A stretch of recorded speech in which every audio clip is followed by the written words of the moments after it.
On our next installment of America's Hope, we'll introduce you to 8-year-old Trinity Davis, who has written a book already. What's remarkable is the fact that she has survived 2 open heart surgeries.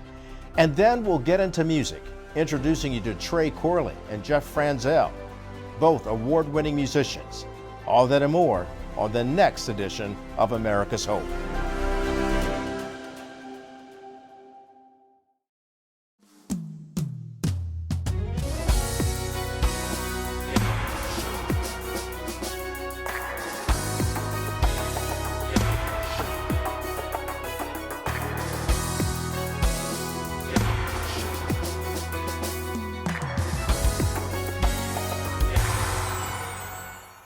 Hello, America. Welcome to America's Hope. I'm Kelly Wright. Tonight, we're going to introduce you to 3 remarkable people.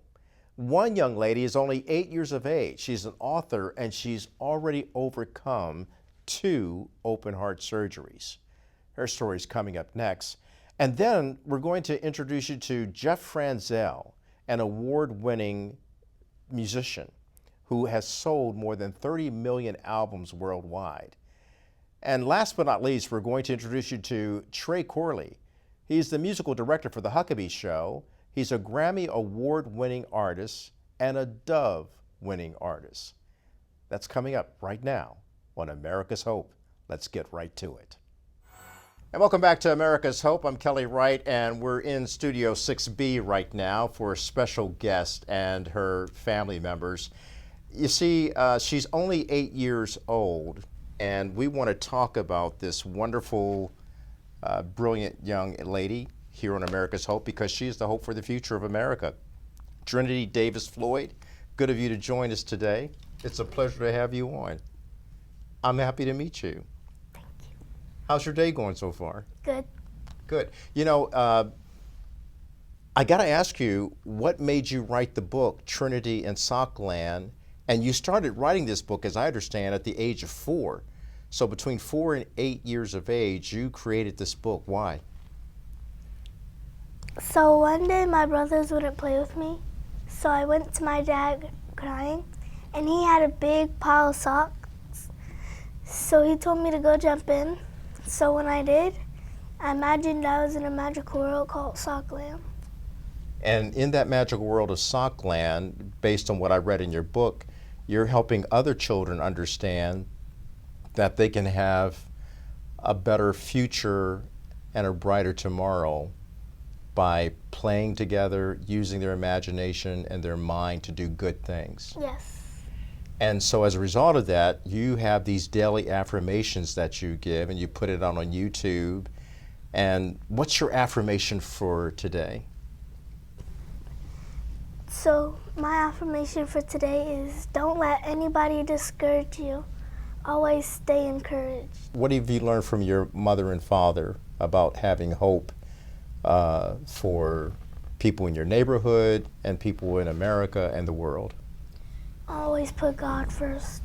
Always put God first. That's very admirable. That's very encouraging. Can I talk to your mom real quick? Tanya, you're here. Yes. First of all, you're the mother of a very beautiful young 8-year-old girl, and I just love her. She's very very intelligent. But when she was born, when Trinity was born, there were some problems. So what we're doing, America, we're actually introducing you to a young lady who has experienced miracles in her life. Explain what happened when she was born.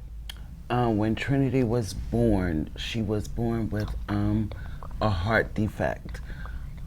It's known as TOF. I don't know how to pronounce the long word because it's very long. It is a long word. Yes. TOF basically is blood don't flow properly to the heart that it needs. So on top of that, they discovered she had holes in her heart. The valves to her heart was messed up as well, and all of that needed to be repaired. So 2 days later, she was rushed to NICU at Beth Israel. And at Beth Israel Hospital, Yes. she had this surgery. Was it an open heart surgery? So she had to gain weight. So between 4 to 6 months, they did her first open heart surgery to repair the holes and repair the valves. So what we thought was, repaired and done and taken care of, to learn when she's 4, she needed another surgery. So here we go again at the age of 4. She has another open heart surgery. Then for them to come out to say they don't understand how your daughter is still living. Wow. That was the hardest thing right there. So how do you maintain the hope that your daughter is living and her life has value, which is what you and your husband have instilled in her? Through Christ, all things are possible. Ah.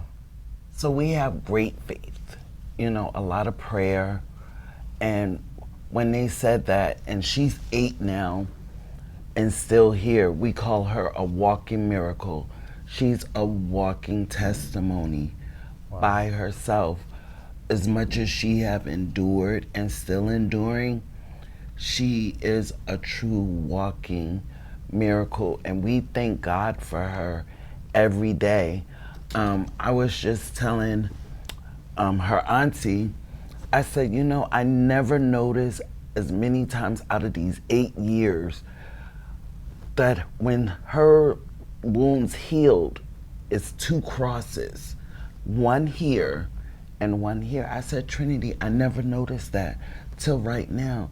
She says, yes, Mommy, that's why my name is Trinity. I'm the blessed one. I'm here for a reason. And I said, and you are right. What do you think about the fact that you told your mother you're blessed?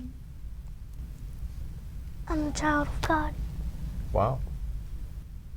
That says it pretty simply, doesn't it? Yes. And in doing that, you've written this book, and what do you want other children in America to know about having hope for their future, regardless of what they face? If you try your best, you can do what you put your mind to. And is that what you're doing? Yes. Yeah.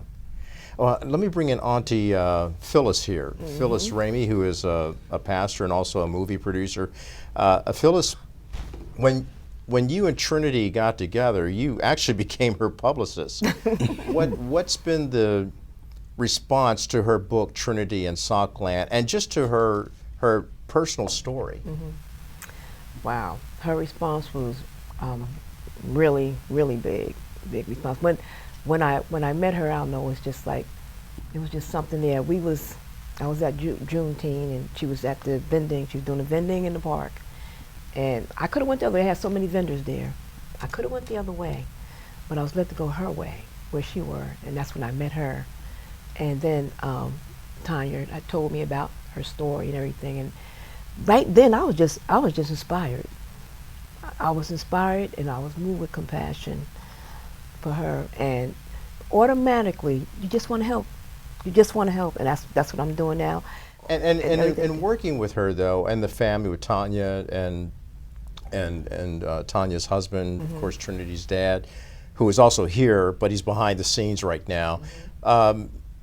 You have gained something that you think all of America should know about the lives of our young children in America, and how talented they are and gifted they are, and how they face insurmountable odds, it would seem. And yet in Trinity's case, as her mother just pointed out, she's a walking miracle because she's still living here. Yes. After experiencing 2 open heart surgeries under the age of 5, and people still saying, even the doctors scratching their heads saying, we don't know how she's alive today. Mm-hmm. Talk to me about that. Yeah, that there in itself is a miracle. When I heard that was a miracle, it's something because she knows her purpose already, and she knows what her purpose is, and she really inspires. And when we go on many book signing, really she don't have to work that hard, because we just say, oh, just the 8-year-old, right. And they come, and they come. And we know that that's being blessed. She just blessed, and you can see the blessings on her, and God truly has favor on her. And I tell her, I say, you inspire me. I tell her, and she can inspire so many other people just by this. So she knows that it's not only about the book, Right. but it's also about her life and her journey as she goes through what she goes through. So at an early age, she really learned how to endure Right. and hope, and that's really what really got me going. That hope that she has, and she knows that she has, and she gives of herself. Yeah. So Trinity, you're hearing your mom talk about you, your Auntie P talk about you. You love going out to those book signings. When you're at the book signings, what do you say? The earliest morning. You are definitely 8 years old. So Yes. when you go to your book signings, what are you trying to say to people as you meet them? Try your hardest. Try harder. And why do you say that? Why do you tell the kids to try harder? Well, according to my calculations, if you try harder, you'll grow smarter. I like that. I like that. So Tanya, what you're facing medically, it's still not over, yet doctors have not really done anything because her heart is pumping stronger and they can't explain it. Correct. Yet what you're talking about is very costly. We're talking about open heart surgery, under the age of 5. That puts a financial burden on families as well. Yes. How are your needs being met in order to take care of Trinity and your other children? A lot of prayer. That's kind of tough.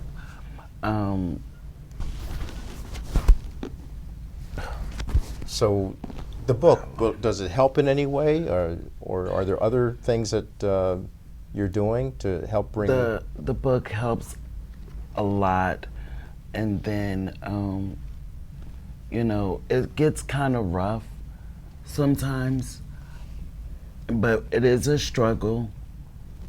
But with God, all things are possible. But don't get me wrong, just like I talked to Pastor P, and I'd be like, Pastor P being Phyllis Ramey? That's yes. right. AKA. You have so many nicknames. AKA. I talked to her, and I let her know, like, it's hard. It's just like, it's really hard, like, with her condition, then with the gotta watch her, and then her facing another open heart, then making sure she has enough books, then make sure my other kids' needs are met, that bills are met. Sometimes it gets very difficult. Yeah. So, but I just thank God, He hasn't let us down, but it's a struggle. Oh, It's a struggle. that's precious. I see you holding your mom's hand to encourage her. You love encouraging people, don't you? Why? What do you get from that? Well, because it encourages me to encourage other people. Now that right there, that is a message that all of us need to know. Yes. Right. All of us Yes. grown-ups. So Trinity, I love the fact that you're here and you're talking to us about encouraging us. When you see your situation, do you even think about what you're going through physically, or is it more about living this life in the moment and being a blessing to people that you come in contact with? Well, to be honest, all that matters is that I'm here on this earth right now.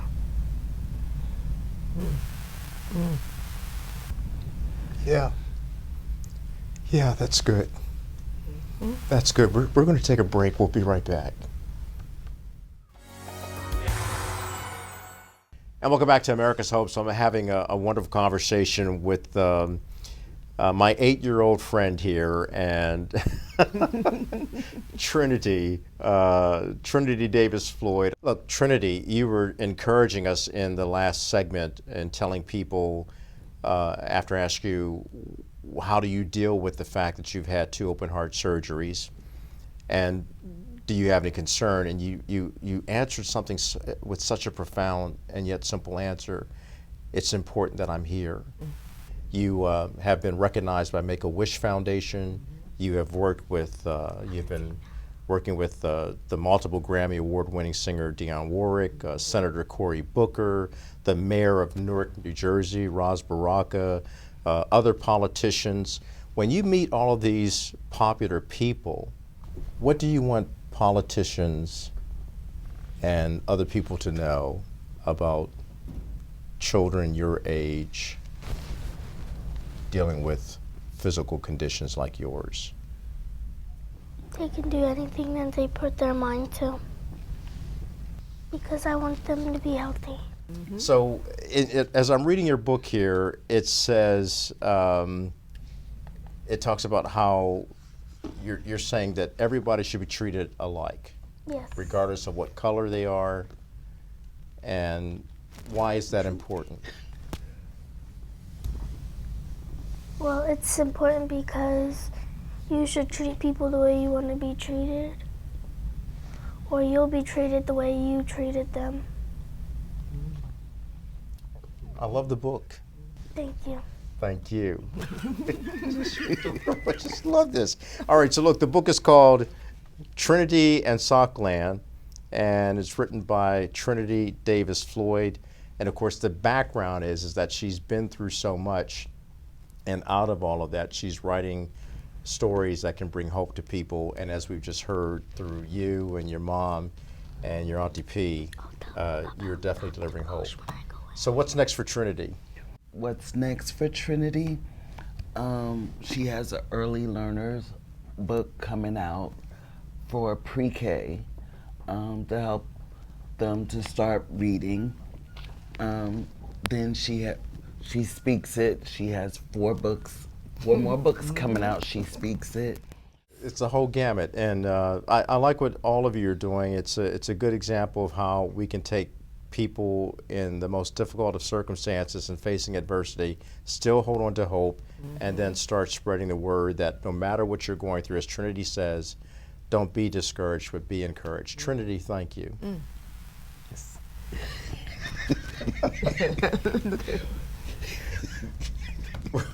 I got to end it there. I just love this little girl. Trinity, thank you for being on America's Hope. Tanya, Thank you. You're such a great mom. My Thank best you. to your husband, who's in the back, probably smiling. And Auntie P, thank you for Quite welcome. doing all that you're doing. Thank you. The book is Trinity and Sockland. And where can we get a copy of it? Because you have your own website too, young lady. The website is? What's your website? TrinityDavisFloyd.com. TrinityDavisFloyd.com. Yes. Yes. And then you have daily affirmations on YouTube. Yes. Thank you so much. All right, back with more of America's Hope in just a moment. And welcome back to America's Hope. I'm Kelly Wright. And so we're talking tonight about the power of music and how it evokes hope in people throughout the world.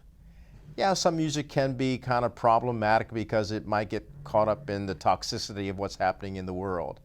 But music mostly focuses on providing hope and healing to the world.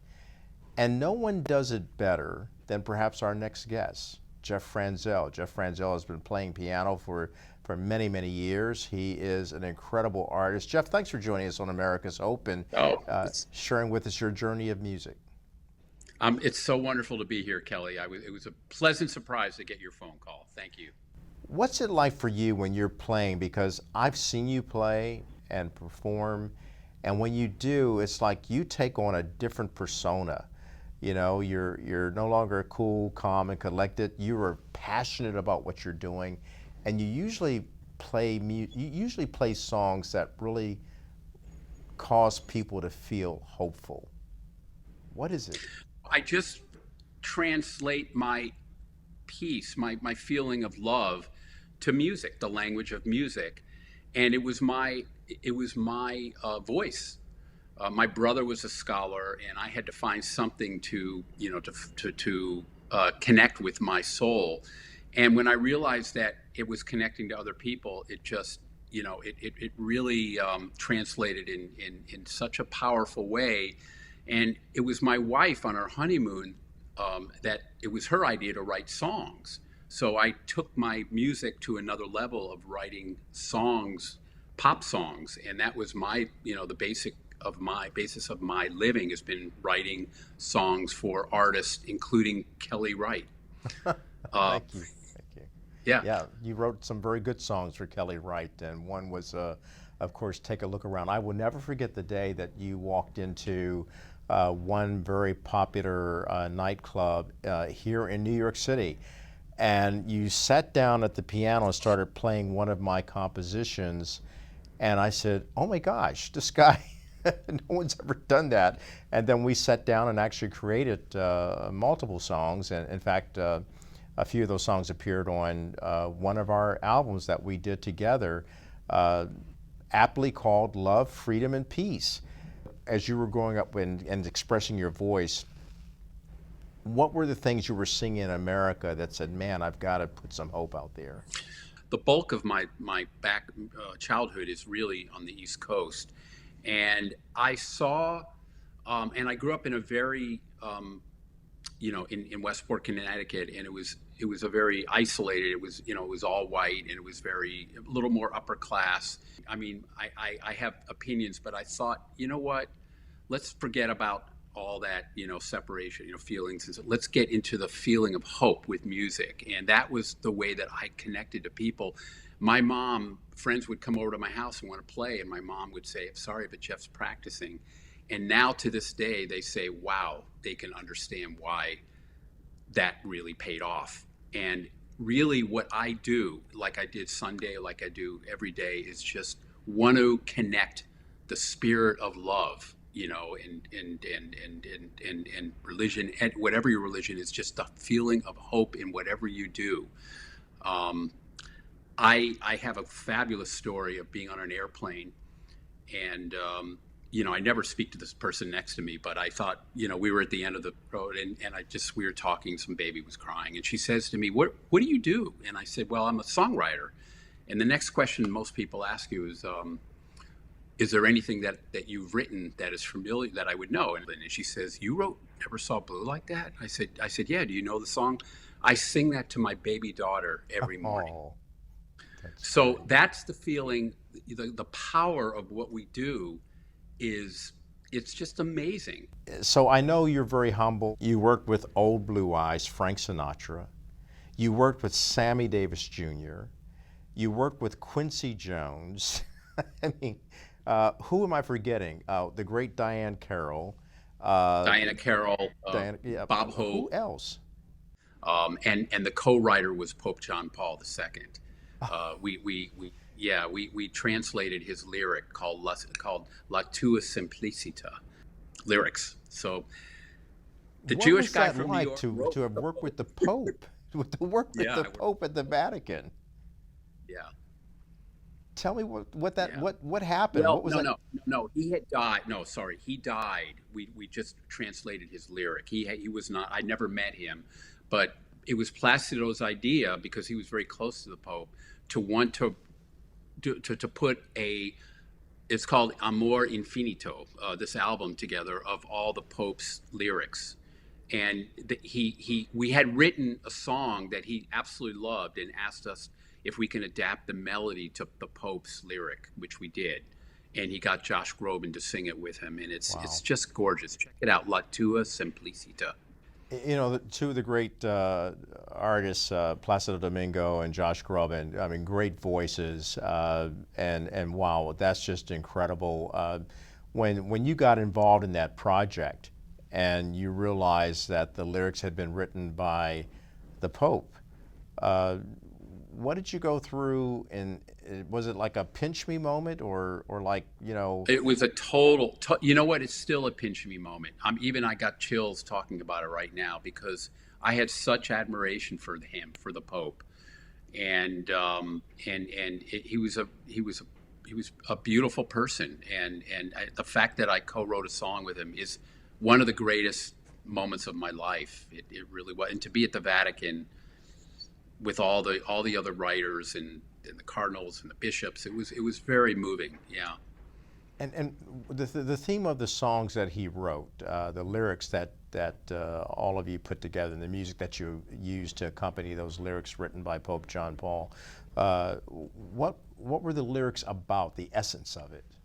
The La tua simplicita means life is simple, and in Italian, in English, and he wrote about how the lyric is about how life becomes more simple. And I think this was at the end of his life, and he knew he was going to pass on. And I think he was letting people know the beauty of, that it's okay to to go on, and that there's simplicity in life. So there's a lot of hope in all of the lyrics. He was a very optimistic person, as you remember.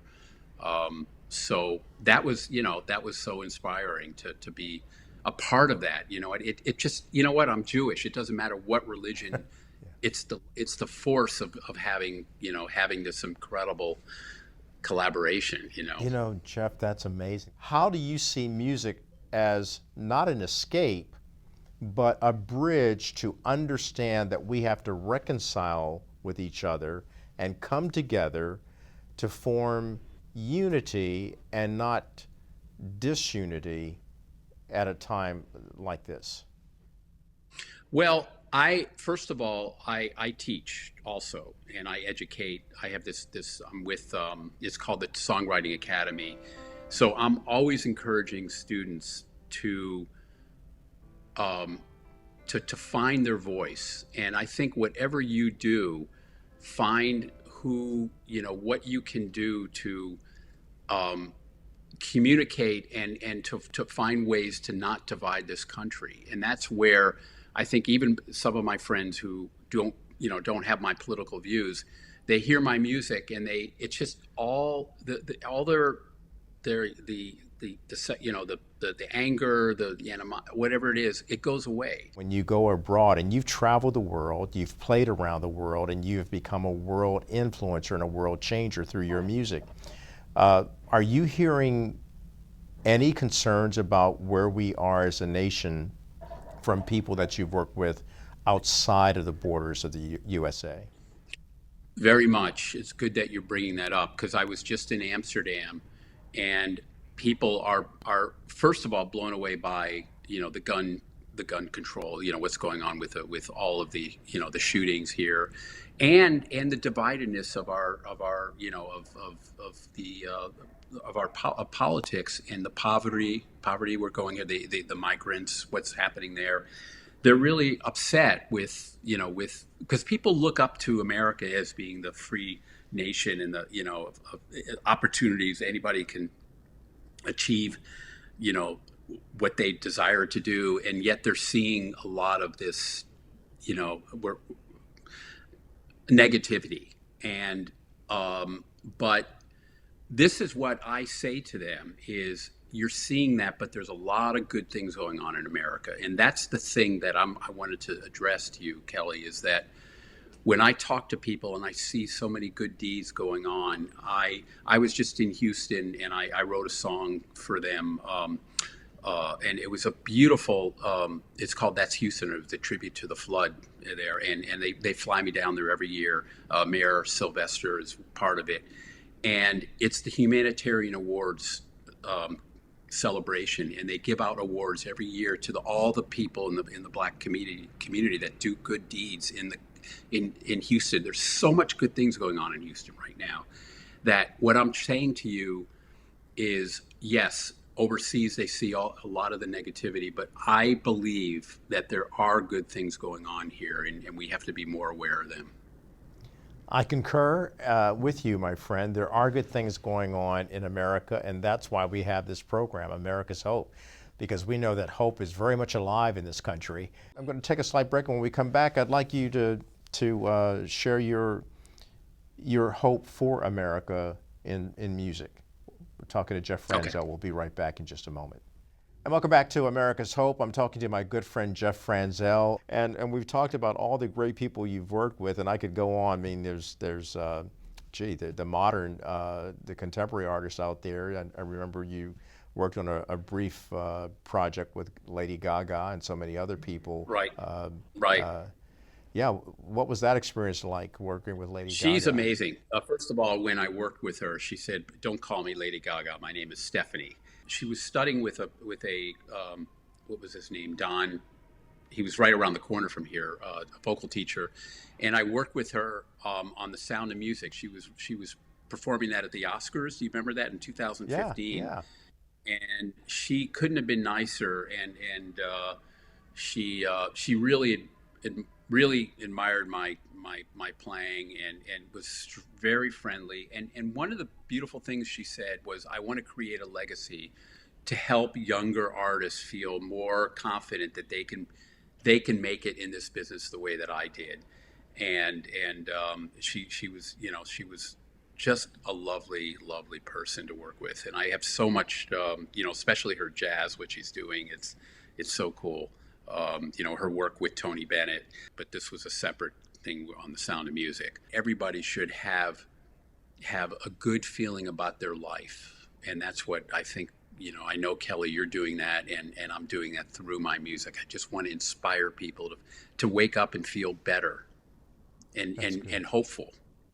That's good, Jeff. I appreciate you so much, man. Love you, and I love your music. And I would be remiss if I didn't mention what a thrill it was for the two of us. Just you bring back precious memories, Jeff. Look, you're there at the piano. I got to ask you to play something to take us out with a little bit of hope. Give me Okay. Give me about 20 or 30 seconds of it. I'm going to improvise.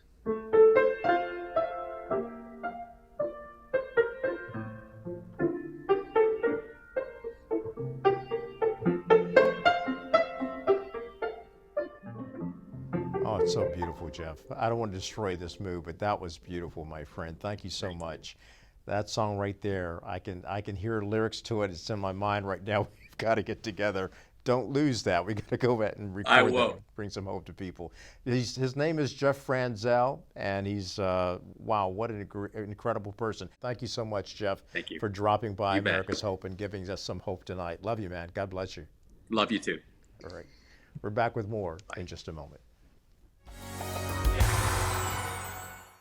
Good evening, everyone. Welcome to America's Hope. I'm Kelly Wright, and as always on this program, we seek to inspire you with stories that will fill your heart with hope. After all, as we stated on this program so often, there are many stories out there that bring negativity. Well, we want to focus on positivity and things that can inspire you, things that can lift you up, so that you go to bed sleeping a little better at night, hopeful that when you wake up in the morning, life gets better, or sometimes, as I like to say, life gets gooder. But good, better, best, never let it rest. We want to take the good, make it better, and take the better and make it best. And you can't do that without hope. And so tonight we're going to talk about one of my really first loves in life, and that's music. Ever since I can remember growing up as a child, hearing my mother sing to me and play piano, my grandmother play organ at the church, I've always been involved in some way musically. And the next gentleman I'm about to introduce you to is a friend, he's a colleague, he's as I like to say, a music producer extraordinaire. His name is Tre Corley. Trey, welcome to the program on America's Hope. So good of you to join us tonight. Man, sir, it is such an honor to get to be with you, and I truly mean that. Such a cool person that I've had the pleasure of calling my friend, man. It is a friendship, and this is kind of like a family reunion for us because we haven't seen each other in years, and during COVID, it hit the music industry hard. But you're still working in there, right there at Nashville. You're the music producer, yes, sir. Director, I should say, for the Huckabee Show, and you're also inspiring and helping other great artists from every genre of music. But let's talk about your life and your journey through life, yes, and how music has sustained you and filled you with hope. Where did it all begin? Absolutely. Oh man, you know what? That is about a 3-day conversation.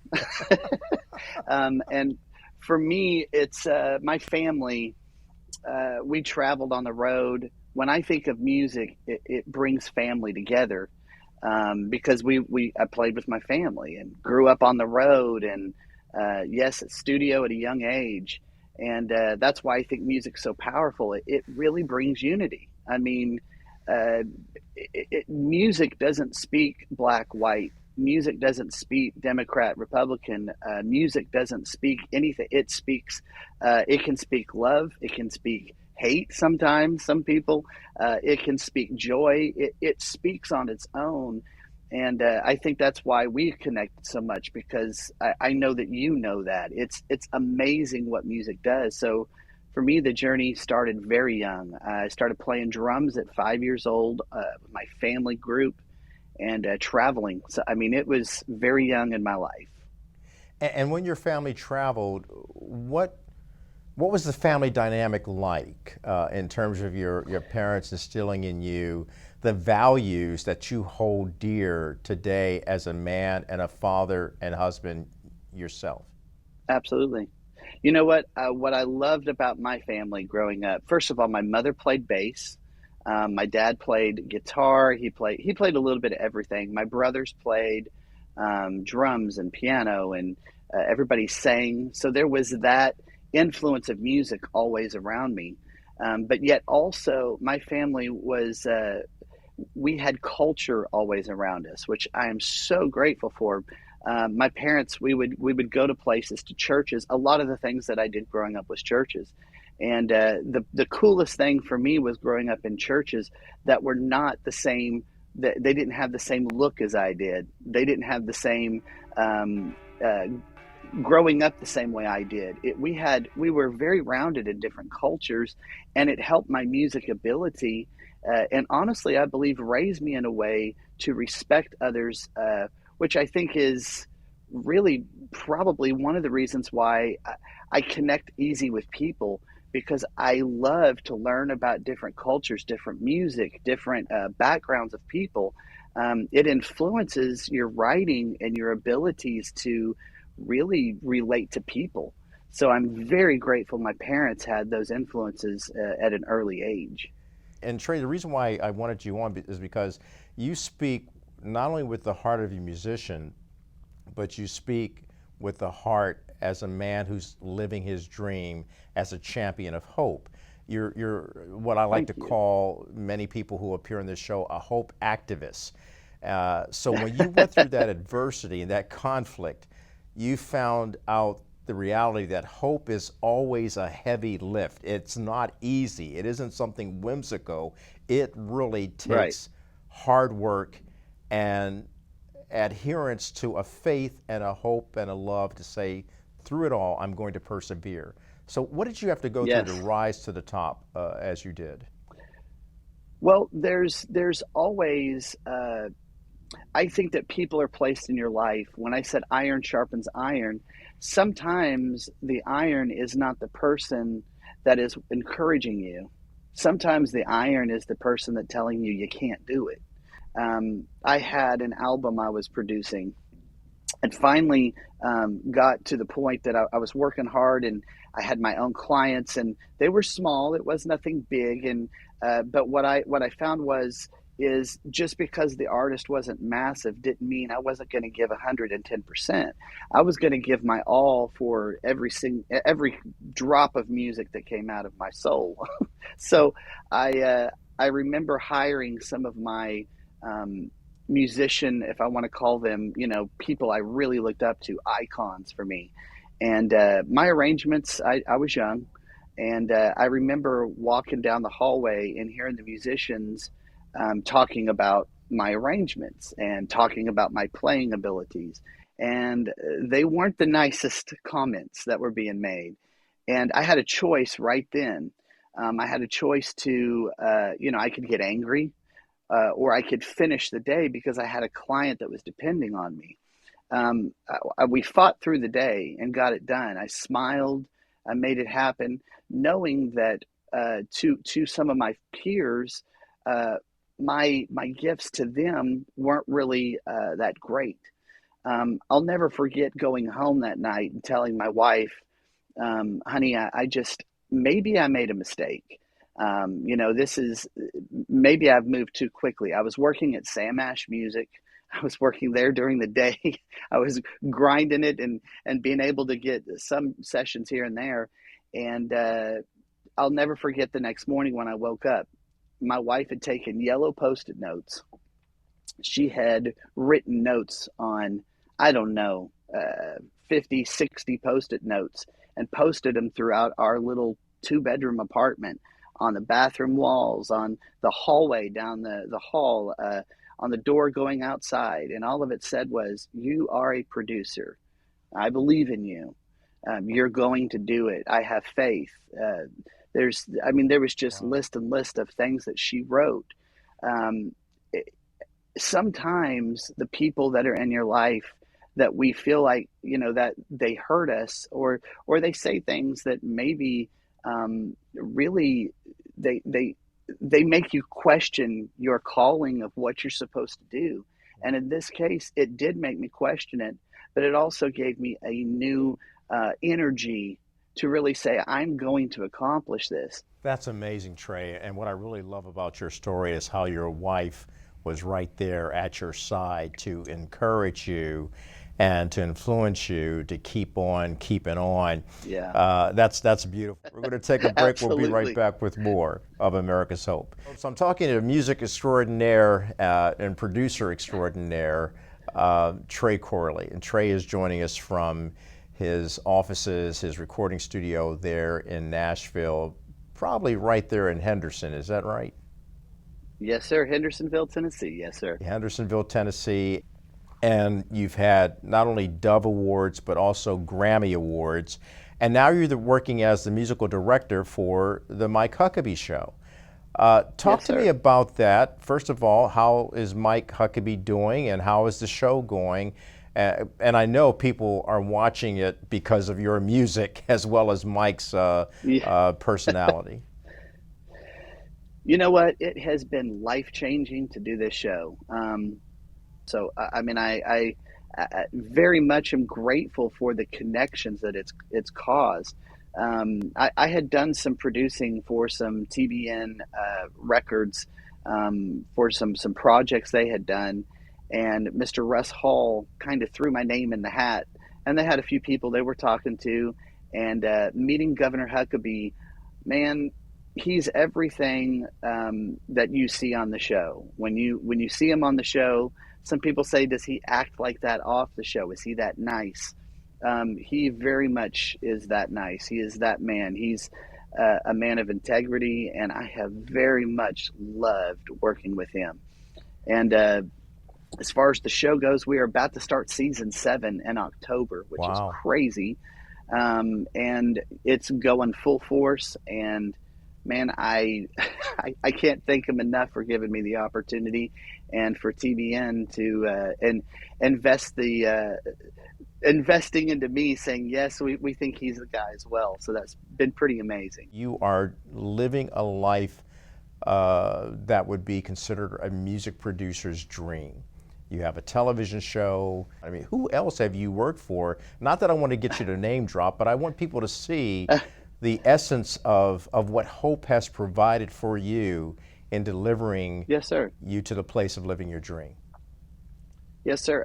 Donnie McClurkin definitely has been one of my all-time favorites, because I grew up listening to a lot of his music. What's cool about Nashville is the music is so broad. Some people think it's country music. It's not just country music. Yes, there's a lot of country artists here. There's a lot of incredible music here. Yes, Donnie has recorded here, actually, in this studio. We just recorded a new single for his sister, Andrea. He was here doing vocals just a few months ago for a new record. And so Donnie McClurkin is definitely one in the gospel world. That was it really messed with me. He was in transition. He has his producers and has his people. And there was one song that needed produced, and somehow I got thrown into that, and that won a Grammy last year. My brother and I got to work on that together, engineering and doing a few things there. So the list is kind of nuts. Wow. And I produced one of the tracks on called "The Birth of Love" on Toby's Christmas record.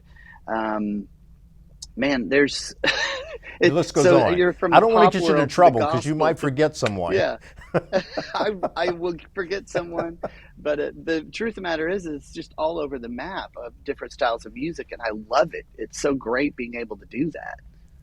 Well, Trey, I had to have you on because I just find it refreshing that we can take a break to really talk to a musician like yourself and get into your heart and your mind and your soul, to see the person behind the music who's really influenced a lot of people because of the fact that you've put so much music out there and been a part of so many musical projects that have been inspiring Thank and you. uplifting at a time that the country needs it, the world needs it, and Yes, sir. you actually tapped me to record a song for you, and we made it a joint did. project, and we're going to show that at the end of tonight's show.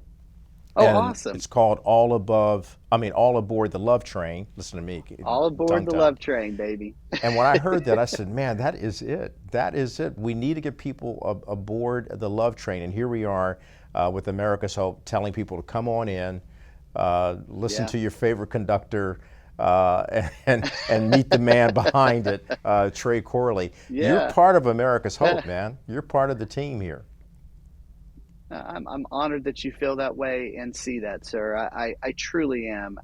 If I can give hope to a world that needs it, I am honored to say that I want that to be a legacy of mine, for people to see that bringing unity and bringing love to our world, we need that right now. What's your hope for Yeah. America? I really believe what I'm about to say. I really believe this. I think there's more unity and love than there is hate. I believe that it gets thrown in front of us, and my hope is that people see the truth, that there's a lot more hope and love and camaraderie, and there's a lot more of that than there is divisiveness. And I hope that America opens their eyes and embraces each other, embraces each other's views, embraces each other. That doesn't mean you have to agree with everything. I mean, Kelly, if you and I sat here and talked for a while, we could find something that we disagree about.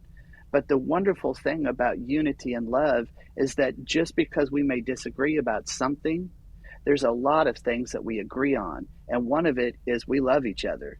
And when you have love for one another, man, things can change. I hope that people will find the love for one another again and find the things that they agree upon versus always pulling up the things that they hate about one another. If we could do that, we can make this world a better place. Trey, I love you, man. I'm so grateful to I have love you you too. on. This is a joy for me to let America get a glimpse of the Trey Corley. That's an inside joke. Oh man, that's funny.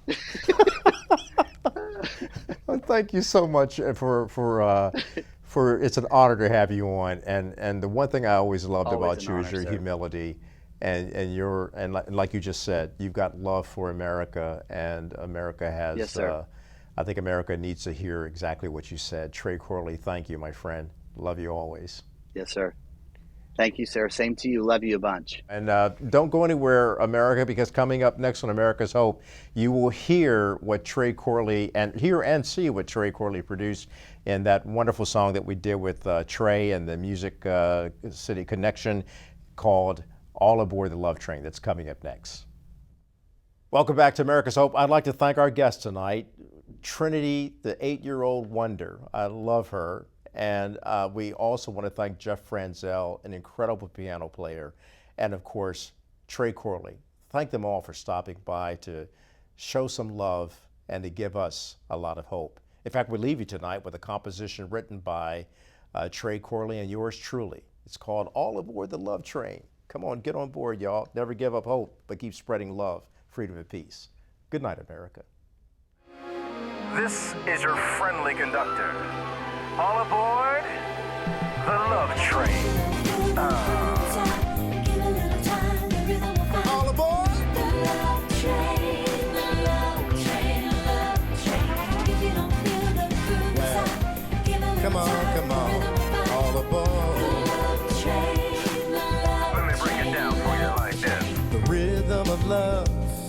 is easy to find if you're listening.